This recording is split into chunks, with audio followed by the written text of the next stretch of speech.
नागपुर के Yashodhara Nagar police थाना हद से एक गैरेज में पुरानी रंजिश के चलते आगजनी की घटना सामने आई है। पुलिस से मिली जानकारी के अनुसार यह घटना सोमवार देर रात करीब 12:30 बजे के दौरान हुई थी। हम लोग विला के पास एक 2 व्हीलर मरम्मत का गैरेज है जो सैयद शाहरुख का है।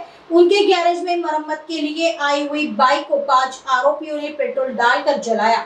पुलिस को घटना की सूचना मिलते ही पुलिस ने तुरंत जांच शुरू कर दी। जांच के दौरान गुप्त सूचना के आधार पर पुलिस ने 5 आरोपियों को पकड़ा, जिसमें 2 नाबालिग आरोपियों का समावेश होने की जानकारी है। आरोपी मोहम्मद नूर अंसारी, शेख अनवर असलम, मोहम्मद इस्माइल अंसारी को पुलिस ने गिरफ्तार किया है। आगे की जांच यशोधरानगर पुलिस कर रही है। नमस्कार।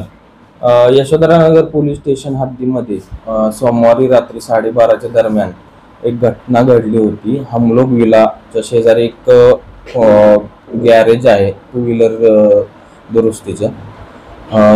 सय्यद शाहरुख यांचे ते गॅरेज आहे। त्यांच्या गॅरेजमध्ये ज्या दुरुस्तीला बाईक आल्या होत्या त्या बाईकला पेट्रोल टाकून जाळण्याचा प्रयत्न केला होता यातील आरोपींनी। तर त्याचा आपण आरोपींना गुप्त बातमीदारामार्फत माहिती काढून आरोपींना पकडण्यात यश आलेलं आहे। त्यासाठी आपले डीबी पथकाचे गणेश गुप्ता व त्यांच्या टीमने मदतीने आपण आरोपी आणलेले आहेत।